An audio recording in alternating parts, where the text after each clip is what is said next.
Unit. Alright. So this is definitely the first time I'm sharing this, right? Most definitely. And what we're supposed to be looking at is describing the structure of a motor and sensory neurons, right? We're supposed to explain the role of the nerve cell membranes in establishing and maintaining the rest potential, right? Then describe the conduction of an action potential along the nerve cell membrane. Then explain. Okay, so 6.4 says to explain the synaptic transition, well, transmissions, right? Mm-hmm. And then 6.5 says to outline the role of the synapses. Now, what I'm going to do is outline the role of the synapses before I talk about synaptic transitions because that doesn't make any sense. So I'm going to talk about what synapses do and then how they do it because that makes more sense. Okay? Imagine just talking about how they're doing it and then just tell you what they do. By the time you finish talking about how them do it, you don't know what them do. So let's have a look at this. The structure of the neuron though, we start with the soma. The soma is the body of the neuron, right? So the soma itself contains the nucleus and all other organelles necessary for cellular function, right? So the maintenance of cellular processes and all of these things, right? The protein synthesis, all of these things occur within the soma, right? So it houses genetic information, right?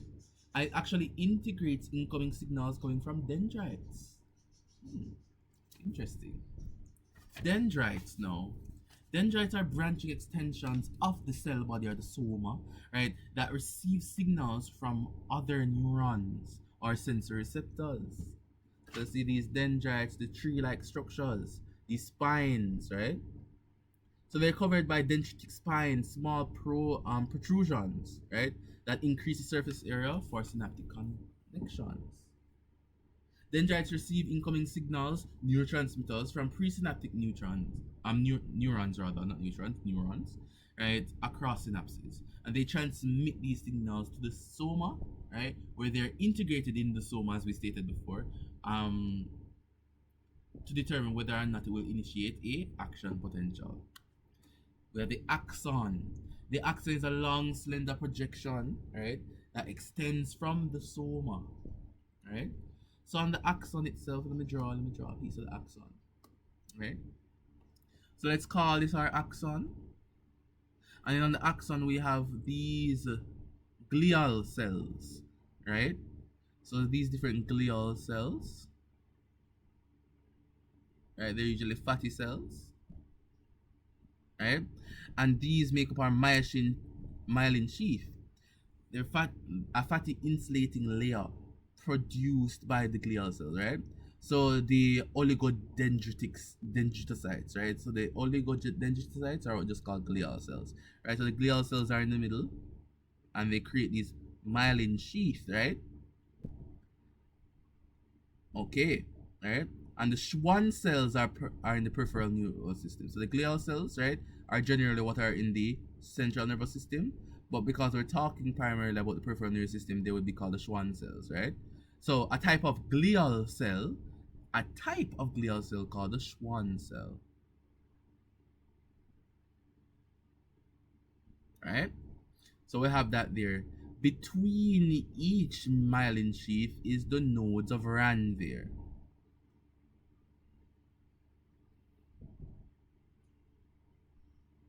right? So we have that there. So it's regularly spaced gaps within the myelin sheath. So the axon transmits the action potentials and nerve impulses, right, from the soma, right, through the axon itself, right, to the another, to neurons or muscles or other glands, right. The myelin sheath insulates the axon and speeds up the transmission of action potentials by allowing them to jump from one node of Ranvier to the next. This is called saltatory conduction, right? So it allows it to jump from one mode of Ranvier to the next. All right, and it helps speeds up this entire process. It's called saltatory conduction, right? So saltatory speaks to jumping. Don't know any person do Spanish, but saltar to jump. Saltatory, right? Remember, English is an amalgamation of multiple languages, so it's saltatory conduction, it's jumping conduction, right? So it jumps from each node of Ranvier and speeds up the entire function, right? So axon terminals or synaptic terminals are there described as well, right? They're terminals, right, that are branched endings of the axon, right, from to form synaptic connections to other neurons or target cells, right? So they have neurotransmitter containing vesicles, right? And basically it's stored and released right into the synaptic cleft. We're gonna talk about these things as well. We're gonna talk about how that works. And the synapse itself is generally just a junction, the space between right two synapses, the presynaptic neuron and the postsynaptic neuron. Right? So looking at those type of stuff, right? So it's just the area between there. I remember that we have an electrical signal in the neuron, then it becomes chemical, right, between the synapse, and it becomes electrical in the next. Alright?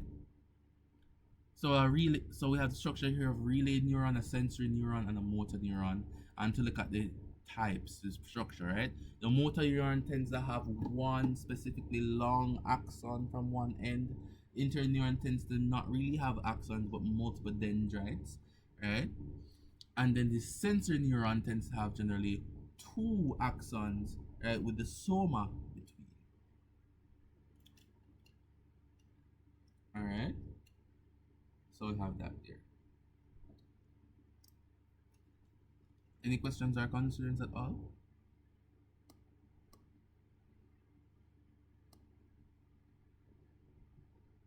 Okay.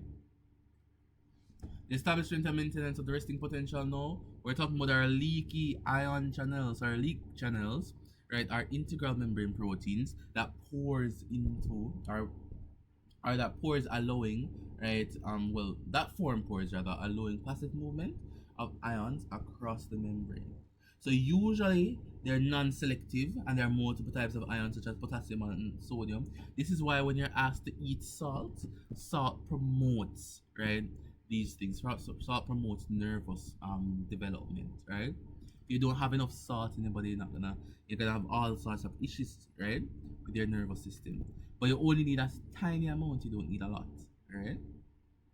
So these chemicals are typically more open most of the time, contributing to resting potential, right, within the neurons. So it establishes types of resting potential. Let's look at it. So I have the cytosol and the extramembrane fluid, and this is the membrane of the neuron, right? And we have these leakage channels, right, are closed, right? And then we have when they're open now, they allow for any ion. So notice that the ion in the diagram, we don't care what ion is, it's not discriminate, right? It doesn't discriminate. So ions will just move through, creating a concentration gradient, right? Creating a resting potential. So we know these gradients now. The potassium ion channels, right? The intercellular concentration of potassium ions is higher than the extracellular concentration, creating a concentration gradient. And sodium, the intracellular concentration of sodium, is lower than the extracellular. What does that mean? Let's draw a cell wall. Alright, not a cell wall, a cell membrane, right? So what we're saying is that the potassium, let's call this the extracellular space. So this is extra, and this is intra. No, it's not intercellular space, right? So that's out and in. Out, in. Alright? So what we're saying now, is that there's a higher concentration of potassium ions out here than in here, than in the cell, right? And for the sodium now, right, the concentration of sodium ions is lower extracellularly than intracellularly.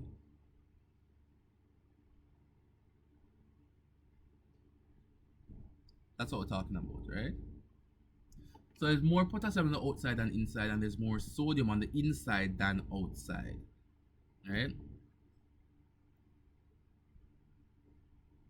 Right?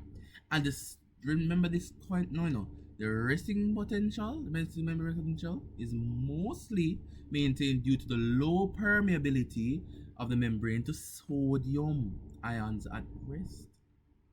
So it's actually more permeable to potassium than to sodium. Alright. So sodium is more likely to stay in than to go out, because it's less permeable to sodium at resting potentials. Alright. electrochemical equilibrium is gonna be set up. So, Go ahead. yeah, kind of lost me a little bit. All right, with resting potential, Mm-hmm. the way I explained it, the way I taught myself is that remember that with the sodium potassium pump, you're taking out 3 sodium and you're letting in 2 potassium. Exactly. So that 2 potassium make the inter more negative, which this unequal and outside more positive. So because of this unequal distribution, we have the negative 70 charge rules. Okay. So that the inside should have less sodium and the outside have more sodium. Okay, hold on. I'm going to explain it on this slide, right? I'm gonna explain it here chemical equilibrium and look at how that was set up. I understand your concerns. Let's see if we can amend it on the next slide, alright?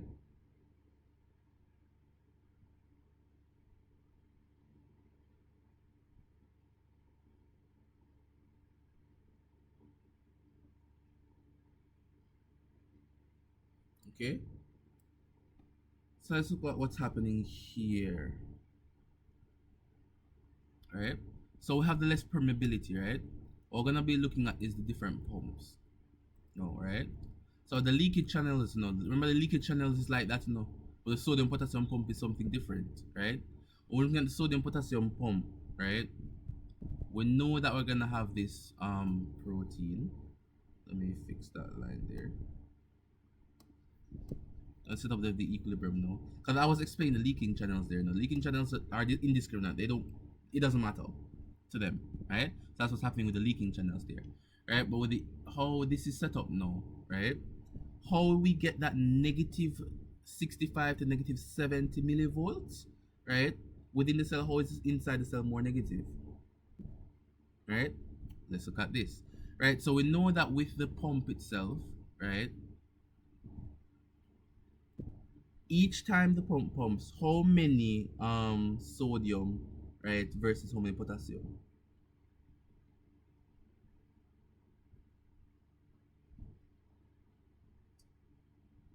It is 3 sodium, 2 potassium. 3 sodium for every 2 potassium, right? So we have that there. So what will happen now, So in order for this entire chemical equilibrium to be set up, do you remember there's a concentration gradient here now? This means it's not at equilibrium yet. So we're gonna look at how it comes to equilibrium in this case now, right? So for every sodium going out, right, 2 potassium comes in, and that would make more sodium on the outside rather than potassium. Right? So that's what you are describing, and that's completely correct, right? And this is through active transport, by the way. Active transport. So more sodium is gonna be on the outside, right, than potassium due to our channels, our sodium potassium pumps, right? And this will now create an electrical difference, right? It will create more positive charge on the outside and negative charge on the inside. So if we consider this membrane, we're gonna have more positive and more negative on the inside. The negative is going to be negative 65 millivolts to around negative 70 millivolts. We usually call it negative 70 millivolts. Everything here says fine now? So the leakage channels create a concentration gradient, right? And then our sodium and potassium pumps now set up this type of equilibrium now, right? That will now force the movement. So remember, leaky channels, it doesn't matter. They will continuously move through. And because of the low permeability of the membrane, right, more sodium will be locked in. But what do molecules and ions do when they have low permeability to the membrane? They use a channel protein, or in this case, the carrier protein. And this is how it sets up entire equilibrium. Right? So we have that set up now. The conduction, the active potential now of a resting potential of around negative 70 millivolts, right? Inside the relative to the outside, right? So it's relative to the outside. The resting potential is maintained by a selectively permeable permeability of the ions through the ion channels, especially leaking channels, and the activity of the sodium potassium pump. That is how the baseline is maintained, right? So looking at this now. So we have potassium channels and sodium channels, right? And we have the sodium potassium pump there.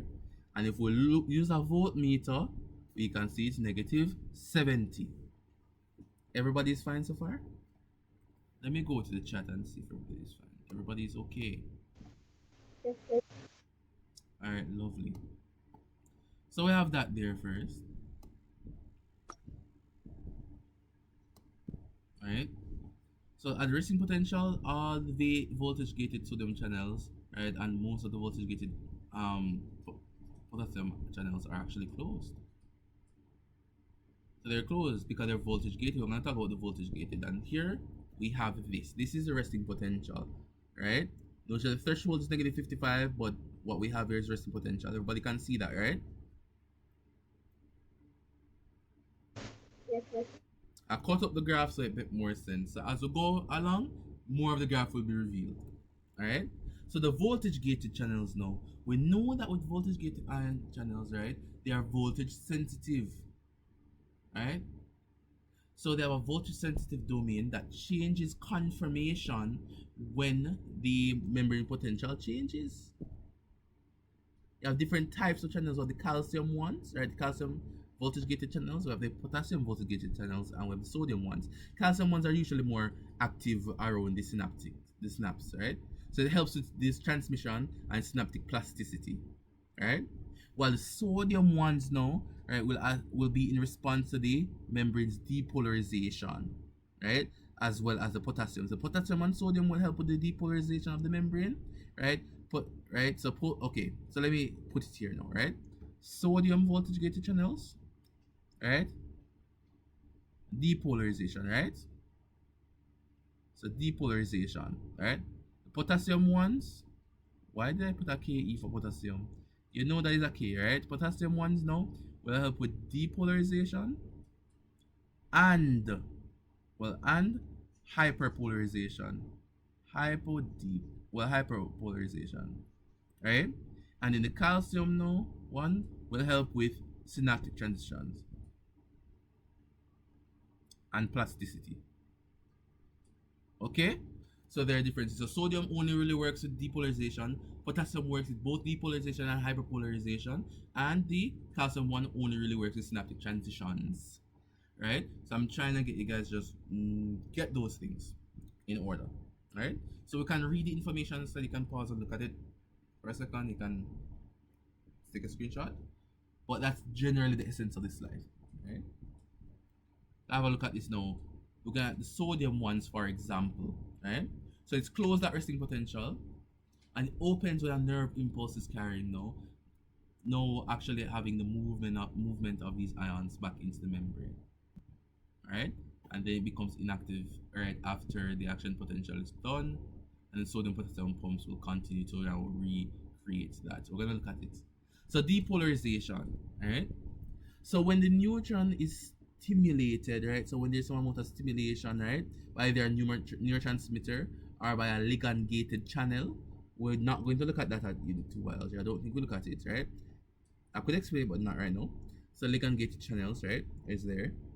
Depolarization occurs when the membrane potential becomes less negative, so it moves towards zero, and it will open these potassium and, well, sodium pumps most likely, right? So rapid influx of sodium ions will occur. So what happened initially? We had this, right? Positive. I even drew these diagrams when I was doing past papers, right? And for my mock exams. So this is initially, right? It looks like this. What will happen is that slowly the charges will switch, and this is depolarization. So once the membrane starts to go towards zero, right, it's going to skyrocket towards the positive domain, right, as the voltage gated channels now start to flood sodium and potassium ions in. So once it gets a little taste, once the gates open, right, it lets everything in. So we're gonna have a huge and drastic jump on the graph. This is what's happening, right? So the thing is now, remember that any impulse at all, right, will create some amount of depolarization, right?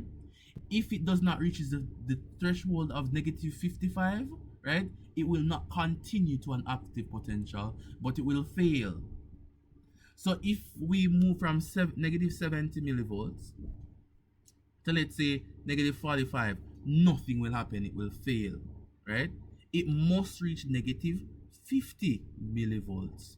It must reach the threshold. The threshold is the polarity that we must have, or the charge that the inner membrane must have, in order for an action potential to remain viable. If it doesn't reach negative 55, nothing not gonna happen. Nothing not gonna pass the axon, nothing will be carried on to the next neuron.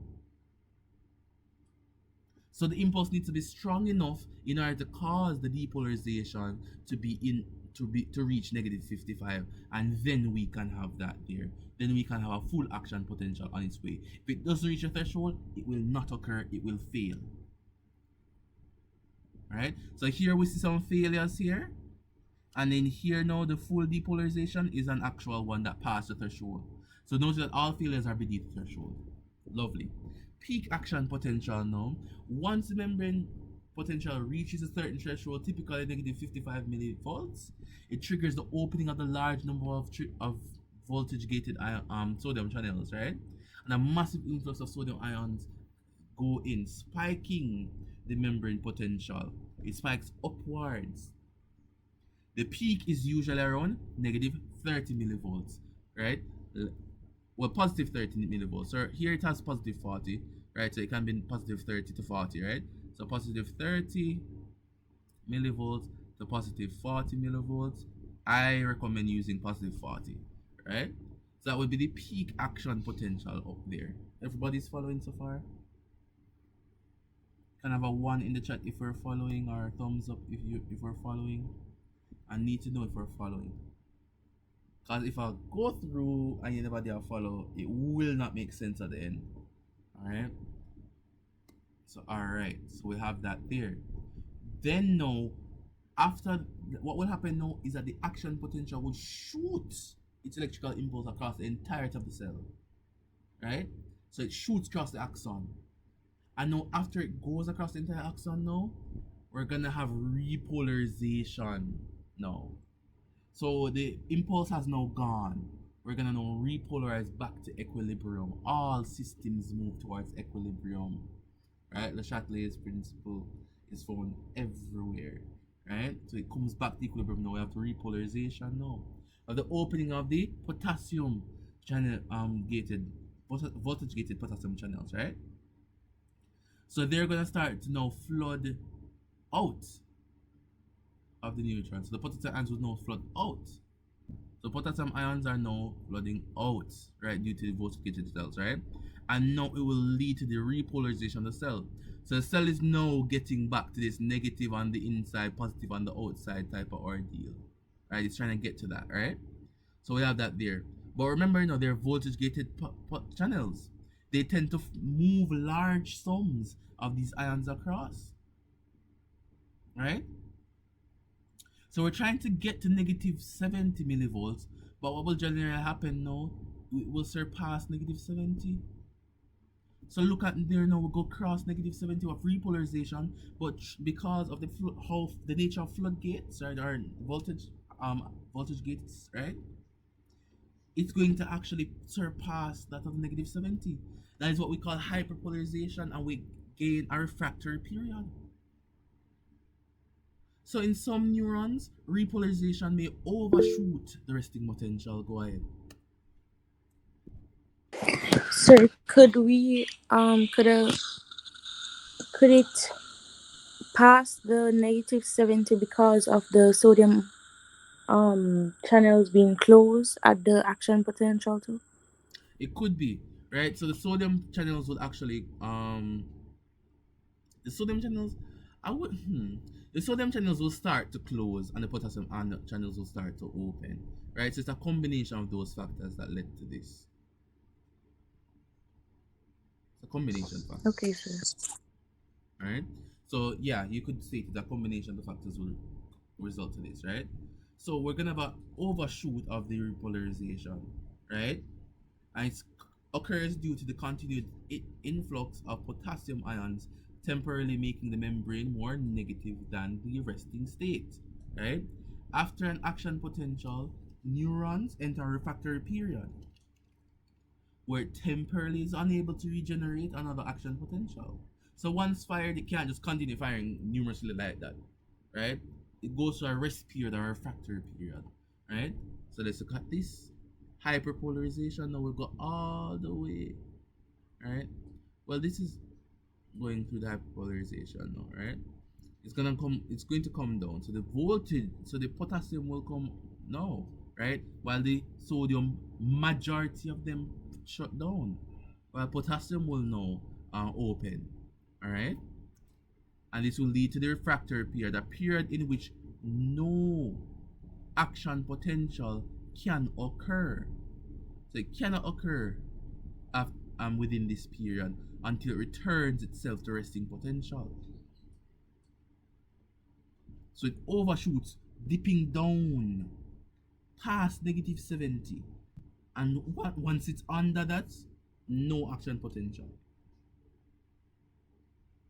Alright? And then it will come back to the resting state with the repolarization or depolarization, right? So now we're going to go back to the beginning now and look at how the resting potential is created. Once these gates are locked now, and the eight the sodium potassium pump continues to bring it back to the negative 70, right? So we're looking at that now. So we went through the entirety of the process, right? So let's have a look at this now. Let's have a move on. All right, the synapse now. What are the fundamental rules of a synapse? The main function of the synapse, right, is to transfer signals from one neuron to another, right? If you want to take a screenshot of the slide, that's lovely, right? But I want to get all the key understandings over, right? So it's important functions, right? It's transmission of signals from one neuron to another chemically, right? The neurotransmitter release, neurotransmitter binding, postsynaptic potential, all of these things will happen, right? We're gonna talk about these rules, right? So this is the synapse. The synapse is a gap, right? So the synaptic cleft here between two of the axon terminals, right? Presynaptic and then postsynaptic. So we see the vesicles there and calcium ions and those type of things now. We have ligand gated channels and those type of stuff occurring. So let's explain the synapse transmission now. Alright, so we know that we're gonna have a presynaptic impulse, right? That's gonna be electrical. Then we're gonna have a synaptic gap or the cleft, which will be chemical, and then the postsynaptic, which will now be electrical. Let's look at this now. The action potential now. The synaptic transmission begins with an action potential traveling down the axon of the presynaptic neuron, and then the electrical signal reaches the axon terminal, which contains synaptic vesicles filled with neurotransmitter molecules, right? You see, when the impulse itself reaches the terminals, it triggers the opening of the calcium ion gated channels, right? And calcium ions rush into the axon terminal, right, causing synaptic vesicles to fuse to the presynaptic membrane, right? So what we have is a synapse, right? And what it does is causes when calcium rushes in now, it causes these now to fuse to the membrane, right? And then it will start to release the neurotransmitters, acetylcholine, usually acetylcholine, right?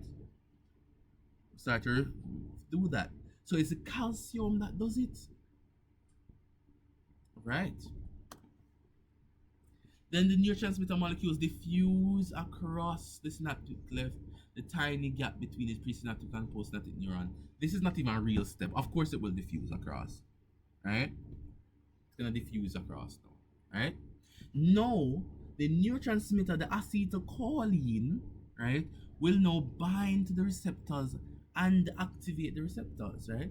So they will now bind. So the different binding sites there on the diagram, see them there?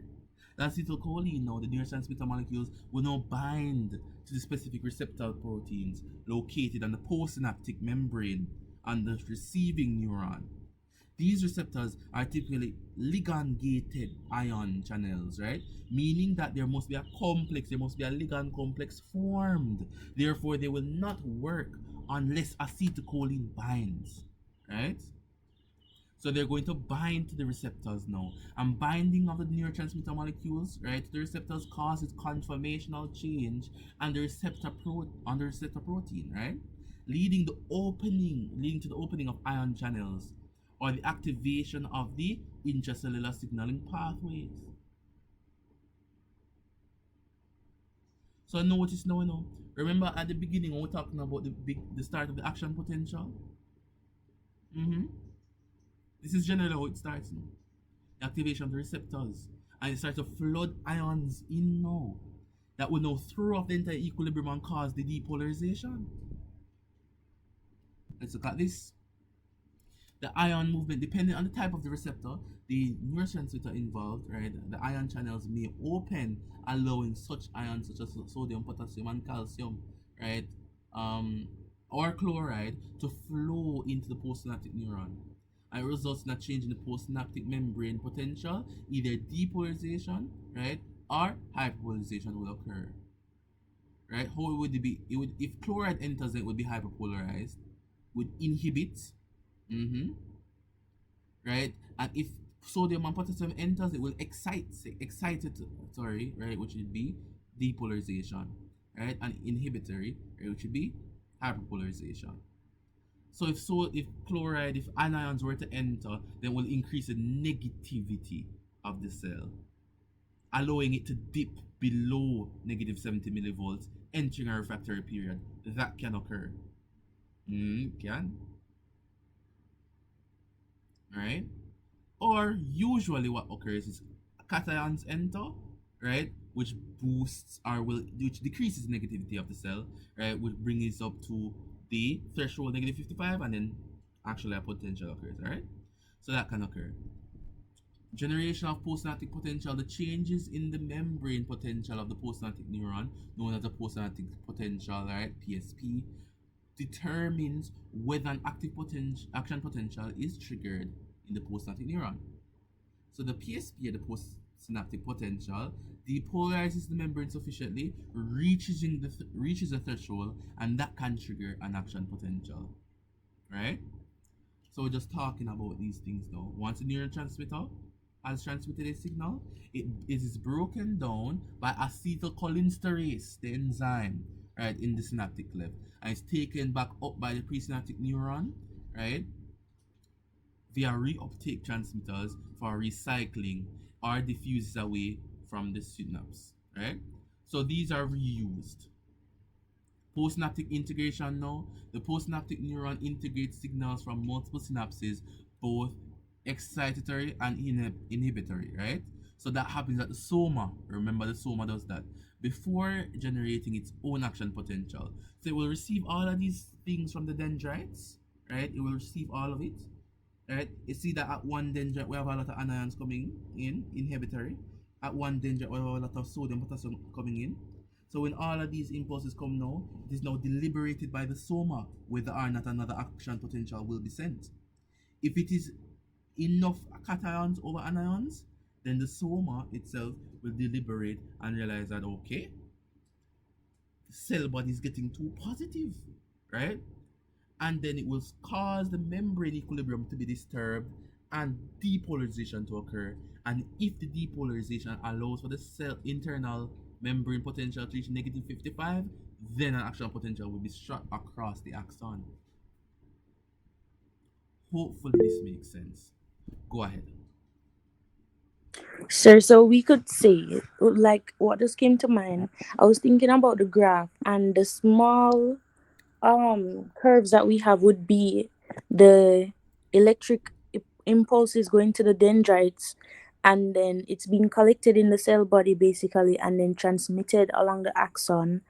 And then the larger curve where the action potential, that curve Mm-hmm. where it passes the threshold, we can say that is the after the cell body has processed it and Mm-hmm. then pass it along the axon. Yes, you could say it like that. Because action Okay. potential will pass through the axon once the soma processes it, you know. So it will occur. You are most definitely correct. Okay, makes sense. All right. So here now we just have something to sum up all of that what I just said. So first, the neurotransmitters are synthesized and stored within the vesicles generally. Action potential arrives from this presynaptic terminal, and it causes the calcium channels to open. Influx of calcium will allow for the docking of the neurotransmitters, right? So it will now allow them to now go through exocytosis, right? Okay. Neurotransmitters now neurotransmitters will now travel across now and bind. See, they're binding, bind to the receptors, the ligand gated channels, right? And then when they open, they allow ions to go in. Its excitatory or inhibitory prosynaptic potential is generated and sent to the soma, where it will be deliberated. Alright? 7. Neurotransmitter is removed by glial uptake in the the peripheral nervous system. This will be our Schwann cells. Well, not necessarily, right? Our Schwann cells are on the axon, right? But it could be another glial cell that exists within here, right? So it allows for the enzymatic degradation, the digestion of the neurotransmitters, right? Or, right, I mean that's usually what happens, right? Or it is sent back into the presynaptic neuron. Ves- ve- Vesicular membrane is retrieved from the plasma membrane, right? So we have that there. So the same thing occurring. So this is an entire cycle. So as our membrane shoots down, it causes the channels to open, release neurotransmitter. And then in the postsomatic neuron now, the neurotransmitter causes the opening of the channels, which will send another signal down. Right? So this was occurring from electrical to chemical to electrical. So that is the synaptic transition. Here's another diagram describing it. Another way to look at it.